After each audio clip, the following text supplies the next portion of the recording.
नमस्कार श्रोताओं, क्षेत्रीय समाचार एकांश की कोविड-19 पर विशेष प्रस्तुति के साथ मैं पंकज सनवाल खुलबे।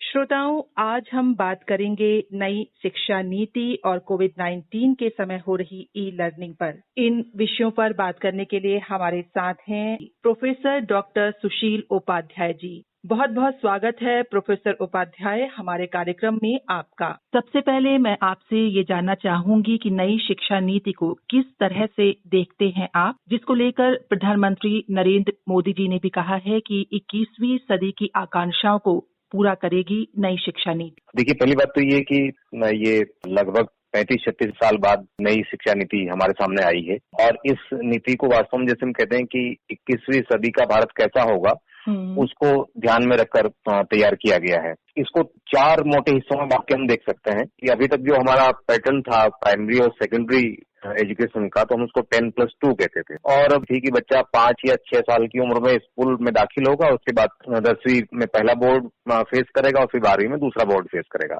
अब इसको जो इस पैटर्न को 10+2 को अब बांटा है 5+3+3+4 में। यहाँ कुछ लोगों को ये कंफ्यूजन हो रहा है कि जैसे 10th का या 12th का बोर्ड खत्म कर दिया गया, ऐसा पूरी नीति में कहीं नहीं है। इसमें सबसे महत्वपूर्ण बदलाव ये किया गया है कि अब पहली क्लास से भी पहले यानी प्री स्कूलिंग में बच्चा 3 साल स्कूल में पढ़ाई करेगा। अभी तो सीधे वो राज्य सरकारों के या केंद्र सरकार पोषित जो स्कूल थे तो उसमें पहली क्लास में बच्चे का दाखिला होता था, लेकिन अब 3 साल की प्री स्कूलिंग है, यानी 3 साल का बच्चा दाखिल होगा और 3 साल की प्री स्कूलिंग होगी और उसके बाद फिर पहली क्लास में वो आएगा। तो कुल मिला के जो स्कूलिंग की अवधि हो गई सीनियर सेकेंडरी तक, 3 साल की प्री स्कूलिंग और पहली और दूसरी क्लास 5 साल ये हुए। इसके बाद तीसरी, चौथी, 5वीं क्लास 3 साल ये हुए। इसके बाद 6ठी, 7वीं, 8वीं क्लास 3 साल ये हुए। उसके बाद 9th to 12th ये 4 साल हुए। तो कुल मिला के 5+3+3+4 का पैटर्न होगा। ये नया प्रयोग है और अच्छा प्रयोग है, क्योंकि निजी क्षेत्र के जो स्कूल थे वो बच्चों को 2.5 या 3 साल की उम्र में अपने यहाँ प्ले लेवल पे या प्री नर्सरी लेवल पे एडमिट करते थे। ये इस प्रयोग के अच्छे परिणाम आने वाले कुछ समय में देखने को मिलेंगे। एक और जो बदलाव हुआ है वो है अंडर ग्रेजुएट लेवल पर। अभी तक हमारे यहाँ अंडर ग्रेजुएट लेवल पर 3 साल के डिग्री प्रोग्राम नॉन टेक्निकल या नॉन प्रोफेशनल डिग्री लेवल पर संचालित होते थे, जिसमें आप BA, BCom, BSc कहते थे कि 3 साल का प्रोग्राम है और टेक्निकल एजुकेशन में 4 साल का प्रोग्राम है। अब इसको रिस्ट्रक्चर किया गया एक तरह से ना।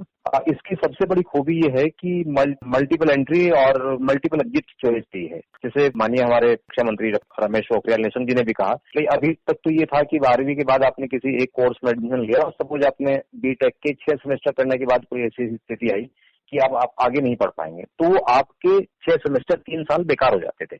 अब ऐसा नहीं होगा। अब अगर आपने 12वीं के बाद 1 साल पढ़ाई की है तो आपको सर्टिफिकेट मिलेगा, आपने 2 साल पढ़ाई की है तो आपको डिप्लोमा मिलेगा, आपने 3 साल पढ़ाई की है तो आपको फर्स्ट ग्रेजुएट डिग्री मिलेगी, और अगर आप 4 साल पढ़ाई करते हैं उसी सब्जेक्ट में तो आपको graduate degree with research experience मिलेगी। पर यहाँ ध्यान देने वाली बात यह है कि UG लेवल पर अब 2 तरह की डिग्री होंगी। सामान्य डिग्री, सामान्य ग्रेजुएट आप 3 साल में हो जाएंगे, लेकिन अगर आप फर्दर हायर एजुकेशन में जाना चाहते हैं, आगे पढ़ाई कंटिन्यू करना चाहते हैं, तो फिर आपको 4 साल की डिग्री करनी पड़ेगी।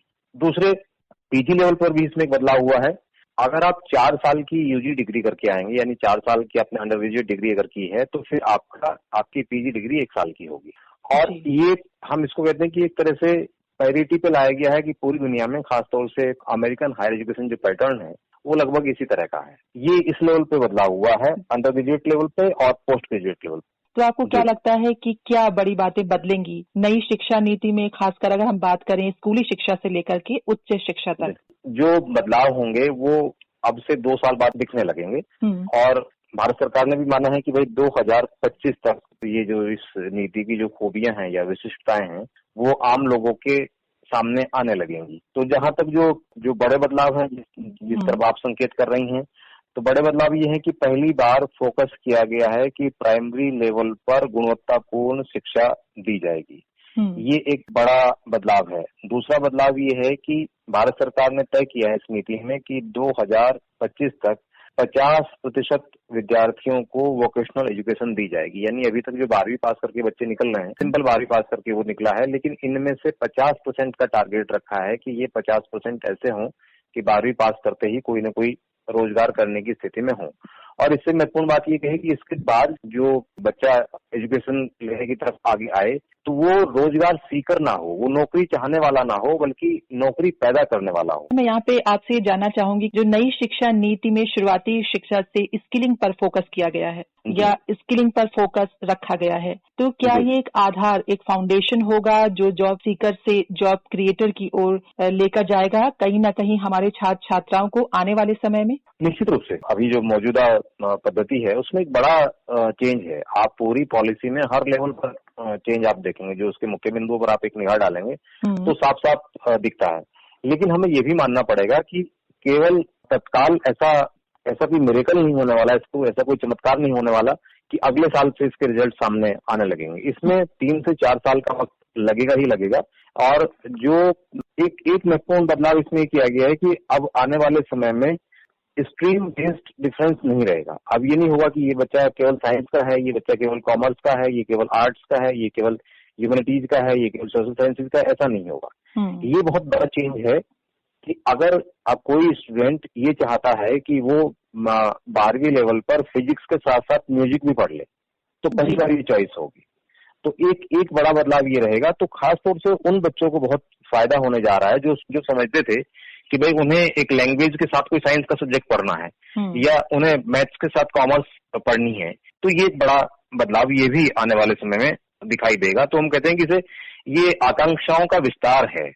जो हमारा यूथ है, जो हमारी नई पीढ़ी है, उसकी आकांक्षाओं को पंख दिए हैं और अब उसके पंखों पे निर्भर करेगा कि वो कितना ऊंचा उड़ सकता है। और नीति के तौर पे ये अनमैचेबल है, मतलब इसकी ये सबसे बेहतरीन नीति मान सकते हैं हाल के वर्षों में और दुनिया में जहाँ पर भी एजुकेशन पॉलिसी सामने आई। जी, बहुत महत्वपूर्ण बात आपने की प्रोफेसर उपाध्याय। एक फ्लेक्सिबिलिटी का दायरा भी कहीं ना कहीं नई शिक्षा नीति में देखने को मिल रहा है। अगर हम हायर एजुकेशन की बात करें तो एंट्री और एग्जिट को लेकर एक फ्लेक्सिबिलिटी बनाई गई है। उच्च शिक्षा के क्षेत्र में किस प्रकार सकारात्मक परिवर्तन लाएगी ये? जैसे मैंने पहले भी उल्लेख किया कि मल्टी लेवल एंट्री और एग्जिट लागू किया गया है, पहली बार ऐसा हो रहा है। तो सबसे बड़ा लाभ युवाओं को ये होगा कि किसी कारणवश अगर कोई अपनी पूरी अवधि तक पढ़ाई नहीं कर पाता, 3 साल 4 साल या 5 साल तक, तो अब उसका कोई भी साल बेकार नहीं जाएगा। इसमें होगा ये कि सपोज मैंने इस साल बीकॉम में एडमिशन लिया है और मैं केवल 1 साल पूरा कर पाया हूँ, तो 1 साल के बाद मैंने सर्टिफिकेट अर्न किया है। बीच में 2 साल में किसी और काम में इन्वॉल्व रहा और बाद में मुझे लगता है कि मुझे अब अपनी पढ़ाई कंटिन्यू करनी चाहिए, तो तब मैं सेकेंड ईयर लेवल पर दोबारा एंट्री कर सकता हूँ। तो युवाओं को, नई पीढ़ी को ये छूट रहेगी कि जब सुविधा हो तब वो अपनी पढ़ाई कंटिन्यू कर सकते हैं और उसमें नई डिग्री या नया डिप्लोमा एड ऑन कर सकते हैं। एक और छोटी बात मैं आपसे इस संदर्भ में आपका ध्यान खींचना चाहता हूँ और अपने श्रोताओं का भी, कि रिसर्च लेवल पर एमफिल डिग्री खत्म कर दी गई है, जो ये पॉलिसी कह रही है। अब एमफिल डिग्री पीएचडी में एडमिशन के लिए या पीएचडी एंट्रेंस के लिए वो अनिवार्य नहीं होगी। और एक और महत्वपूर्ण बात कही गई है कि पीएचडी में अब उन्हीं लोगों को एनरोल किया जाएगा जो 4 साल की यूजी डिग्री करके आएंगे। यहाँ ही ध्यान देने वाली बात है, 3 साल पे ग्रेजुएट हो जाएंगे, लेकिन अगर आप रिसर्च में जाना चाहते हैं तो यूजी लेवल पर ही क्लियर हो जाएगा कि आपको 3 की बजाय 4 साल वाली यूजी डिग्री करनी हो। भाषाओं के संदर्भ में देखें तो ये नीति काफी व्यापक कदम उठाती हुई दिखती है। साफ कर दिया गया है कि 5वीं तक की पढ़ाई, पहले 5 साल तक की जो पढ़ाई है वो मातृभाषा में ही होगी। इसके बाद कहा गया है कि अगर आपके लिए संभव हो तो, यानी जो इंस्टीट्यूट है उस इंस्टीट्यूट के लिए अगर संभव हो तो 8वीं तक की पढ़ाई मातृभाषा में करें। और फिर ये कहा गया है कि फिर अचानक कोई लैंग्वेज चेंज नहीं होगी कि अब 8वीं तक वो कोई बच्चा हिंदी में, मराठी में, बांग्ला में पढ़ गया है और 9वीं में जाके फिर उसका एकदम मीडियम चेंज हो गया, ऐसा नहीं। आगे कहा गया है बाइलिंगुअल रहेगा, यानी आप अंग्रेजी को भी मीडियम के तौर पर अगर इंट्रोड्यूस करना चाहते हैं तो उसकी मातृभाषा में या जिस भाषा में वो पढ़ के अब तक आया है उस भाषा को माध्यम के तौर पर आप खारिज नहीं करेंगे। बड़ा महत्वपूर्ण कदम इस नीति का है। एक और बात चर्चा में है वो ये है कि हमारे यहाँ भी करीब 2 करोड़ बच्चे स्कूल से बाहर हैं, ड्रॉप आउट्स हैं 2 करोड़ बच्चे। तो उन बच्चों पे फोकस किया गया है कि वो बच्चे स्कूल तक पहुंचे। उनके लिए भारत सरकार ने भी कहा है कि हर एक जिला लेवल पर या जिले के आसपास में एक बढ़िया आवासीय विद्यालय जो अभी तक चल रहे हैं उनके अलावा, और जो वंचित वर्ग है विशेष रूप से लड़कियों के संदर्भ में जो अभी तक कस्तूरबा गांधी आवासीय विद्यालय चलाए जा रहे हैं उनको अपग्रेड करके 12वीं तक करने की बात बहुत स्पष्ट रूप से कही गई है। तो एक बड़ा अवसर उन बच्चियों के लिए होगा जो आर्थिक कारणों से, सामाजिक कारणों से नहीं पढ़ पा रही हैं, किसी लेवल से उनकी पढ़ाई में बाधा आई है, तो ये उनके लिए अवसर के नए दरवाजे खुलेंगे। प्रोफेसर उपाध्याय, आपने मातृभाषा की बात की, तो इस संदर्भ में मैं आपसे जानना चाहूंगी कि भारतीय स्थानीय मातृभाषा में शिक्षा को बढ़ावा दिया जाएगा। नई शिक्षा नीति जो आई है उसमें कहा गया है, तो क्या उसकी सोचने समझने की बच्चों की जो क्षमता है, एक तरह से इनोवेट करने की जो क्षमता है बच्चों की, उसमें विस्तार होगा? निश्चित रूप से, क्योंकि आप ही देखिए कि जो लोग भी शिक्षा के क्षेत्र में कार्य कर रहे हैं वो लोग लगातार इस बात से जोर देते रहे हैं कि छोटा बच्चा जब स्कूल जाता है तो उसका दायरा सीमित होता है। उसका दायरा कितना होता है? घर के भीतर और पड़ोस में। अब घर के भीतर और पड़ोस में आपकी भाषा इस्तेमाल की जा रही है, सपोज आपके घर के भीतर और पड़ोस में इस्तेमाल की जा रही है गढ़वाली, या पंजाबी इस्तेमाल की जा रही है। अचानक वो बच्चा स्कूल में जाता है, वहाँ भाषा कुछ और है, तो बच्चे के लिए एक सदमे जैसी स्थिति होती है, क्योंकि वो ये पाता है कि जहाँ नई जगह पर वो जा रहा है वहाँ लोग किसी और भाषा में बात करते हैं, तो वो उस स्ट्रेस को महसूस करता है लगातार। अब घर के भीतर स्ट्रेस है, आप भाषा सीखो जिस भाषा में स्कूल में पढ़ाई हो रही है, तो वो उस स्ट्रेस से मुक्त होगा। इसलिए मातृभाषा का जो प्रश्न आया तो उसमें ये है कि अब बच्चा कम से कम उस दबाव में नहीं रहेगा।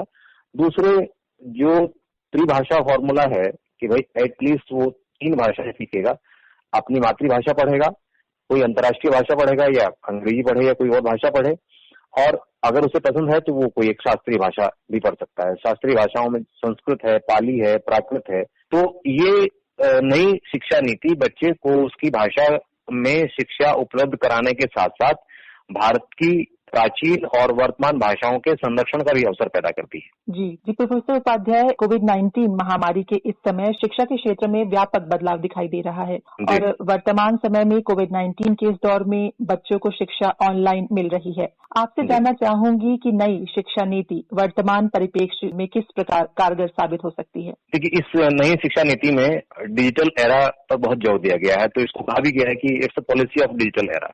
ये उस दौर की नीति है जहां बहुत सारी चीजें वर्चुअली संपन्न होंगी। कोविड-19 महामारी के इस दौर में सभी लोग देख रहे हैं कि बीते मार्च से और अब अगस्त आ गया कि बेहद चुनौतीपूर्ण परिस्थितियां हैं, और स्टूडेंट्स को, वो चाहे किसी भी लेवल के हों, चाहे प्राइमरी लेवल के हों, सेकेंडरी हों, सीनियर सेकेंडरी हो, अंडर ग्रेजुएट, किसी भी लेवल के स्टूडेंट हों, वो खास तरह की चुनौतियां महसूस कर रहे हैं।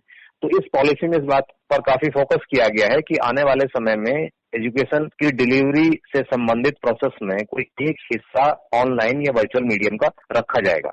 और इससे भी महत्वपूर्ण बात यह है कि उससे भारत सरकार काम शुरू कर चुकी है कि अभी तक जो डिजिटल या ऑनलाइन एजुकेशन उपलब्ध थी उसमें ज्यादातर का मीडियम अंग्रेजी था। पहली बार ऐसा हो रहा है कि अब अंग्रेजी के साथ साथ 8 भारतीय भाषाओं में उसके अनुवाद का काम शुरू हो गया। तो ये माना जा रहा है कि मैक्सिमम अगले सेमेस्टर तक 8 प्रमुख भारतीय भाषाओं में वो ऑनलाइन एजुकेशनल प्रोसेस आरंभ हो जाएगा।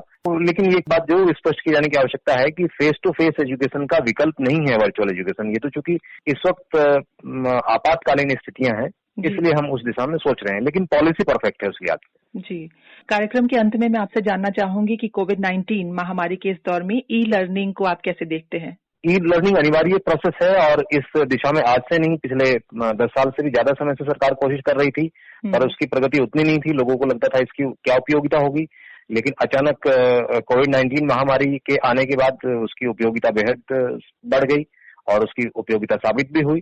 तो ई लर्निंग के साथ साथ तो हमें आना ही होगा। कल सारी चीजें सामान्य हो जाएं, उसके बाद भी एजुकेशन का एक पार्ट, क्योंकि यूजीसी कह चुकी है कि लगभग 1/4 एजुकेशन आपको ऑनलाइन ही डिलीवर करनी है। तो ई लर्निंग अब आने वाले समय में हमारी एजुकेशन का अनिवार्य पार्ट होगी ही। जी, प्रोफेसर सुशील उपाध्याय, आपने इन महत्वपूर्ण जानकारियों को हमसे साझा किया। आकाशवाणी देहरादून से जुड़ने के लिए आपका बहुत बहुत धन्यवाद। जी, बहुत धन्यवाद आपका भी। श्रोताओं, इसी के साथ हमारा आज का कार्यक्रम यहीं पर समाप्त होता है। नमस्कार।